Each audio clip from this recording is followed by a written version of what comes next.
Ya, assalamualaikum warahmatullahi wabarakatuh. Kembali lagi bersama channel kami di Kandang Entok Barokah.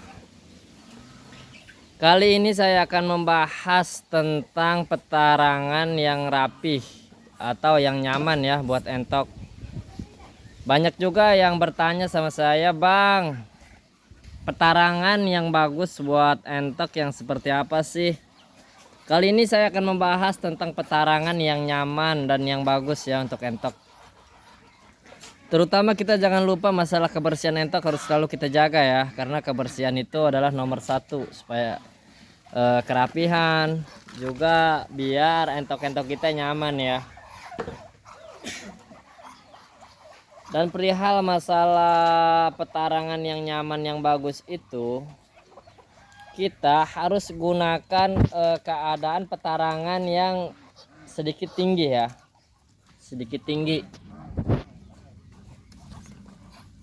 Karena petarangan-petarangan yang jika tergenang air itu akan tidak benar buat entok-entok kita ya. Dan juga petarangan yang harus kita persiapkan yaitu petarangan yang nyaman, yang tidak diganggu oleh entok-entok lainnya ya guys ya. Karena entok kalau sedang mengeram, kalau diganggu dia akan menimbulkan stres. Nanti akan terjadi bahaya jika tidak terjadinya penetasan yang normal. Terus masalah petarangan kita juga itu harus terlihat nyaman ya, tidak ada gangguan-gangguan dari entok-entok lainnya seperti itu. Dan juga entok yang keadaan normal itu dia mengeram itu akan selalu standby. Kalau nyaman itu dia tidak akan keluar masuk ya. Tapi kalau kita sering perhatikan entok itu kebanyakan yang mengeram itu sering keluar. Itu karena dalam keadaan petarangan itu tidak nyaman. Ya, kita bisa perhatikan di sini entok-entok di sini bersih ya, karena kita mengutamakan kebersihan ya. Pakan yang harus kita berikan juga itu harus benar-benar bervitamin atau berprotein ya.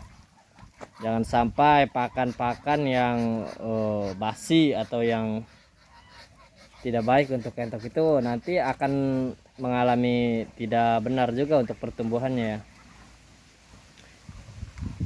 Terus jika ingin entok kita bertelur banyak, kita harus memberikan pakan-pakan yang normal atau yang memuaskan ya.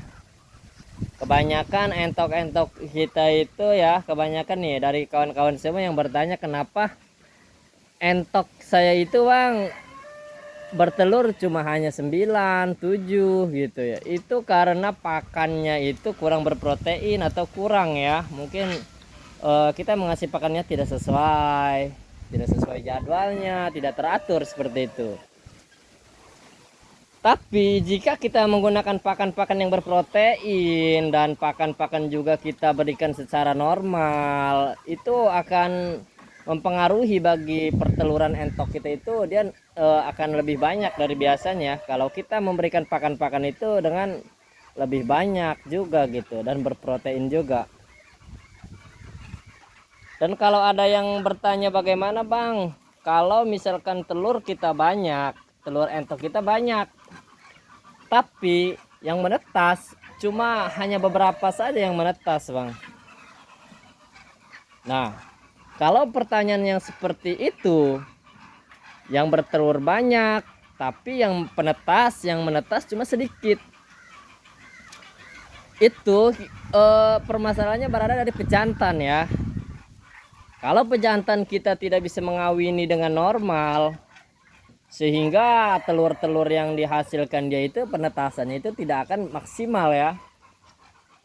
Itulah kenapa permasalahan yang sering dialami orang-orang itu atau pembudidaya entok itu, kenapa yang menetasnya cuma sedikit itu karena pejantannya itu kurang banyak ya, atau dia mengawininya kurang lah ya. Minimal itu 1:5 ya, satu pejantan dan 5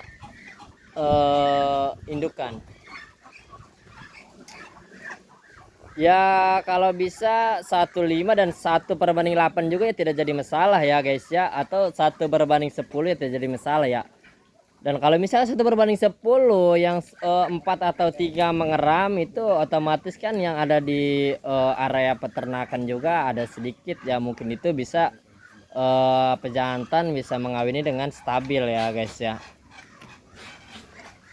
Dan pejantan, kenapa kalau misalkan selalu berantem, jika mau mengawini selalu berkelahi, kalian pilih pejantan yang dari dulu itu kayak tuan rumahnya di kandang itu ya. Kita jangan beli pejantan yang dari luar seperti itu. Karena kalau anak baru atau pejantan yang dari luar itu, dia itu akan bertengkar karena dia tidak mau ada orang luar yang menguasai areanya seperti itu ya. Kalau bisa sih usahakan pejantan itu kita urus dari kecil ya. Kita jadi permanen pejantan ya. Karena pejantan itu sebenarnya banyak orang yang tidak memperhatikan pejantan, padahal fungsinya pejantan itu sangat penting ya bagi entok-entok kita, perteluran produksinya juga bisa stabil dan maksimal. Kalau entok banyak bertelur yang menetas cuma sedikit, itu kan otomatis kita akan mengalami kerugian ya. Buat apa menetas sedikit, bertelur banyak?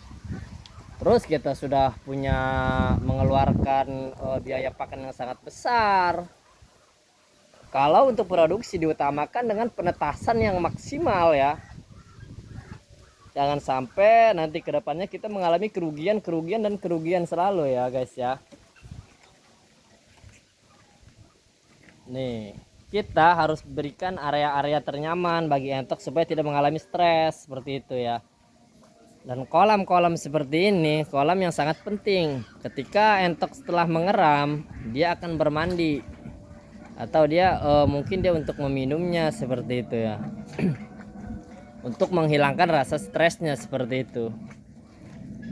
Tapi kalau entok-entok yang tidak ada area untuk bermain, dia akan mengalami stres hingga nanti kedepannya untuk penetasan, untuk perteluran, dan untuk makannya pun dia akan sedikit tidak fit dan tidak ada nafsu ya, seperti itu ya guys ya. Dipastikan entok-entok kita itu harus terjaga dengan area yang sangat kering ya. Area kering itu benar-benar membuat entok-entok kita itu sehat dan juga bersih ya. Sebenarnya nih, entok itu hewan-hewan yang bersih loh. Cuma kebanyakan ibu-ibu menaruh entok itu di area-area yang kotor seperti sampah, comberan, empang. Padahal entok-entok ini hewan yang sangat bersih. Kita bisa perhatikan entok yang mau bertelur itu dia itu akan selalu ke air ya. Dia itu untuk membersihkan tubuhnya atau bulu-bulunya. Karena kalau entok yang mau bertelur itu dia itu akan terjaga terus ya bulunya untuk selalu bersih dari kotor-kotoran ataupun apalah yang ada di bulu-bulunya ya. Ya mungkin itu saja yang bisa saya berikan tips-tips mengenai entok dengan petarangan yang normal, dengan cara supaya entok bertelur banyak, supaya penetasan juga stabil seperti itu ya guys ya. Dan itu dari tips kami ya, dan mudah-mudahan bermanfaat bagi kita semua ya. Assalamualaikum warahmatullahi wabarakatuh.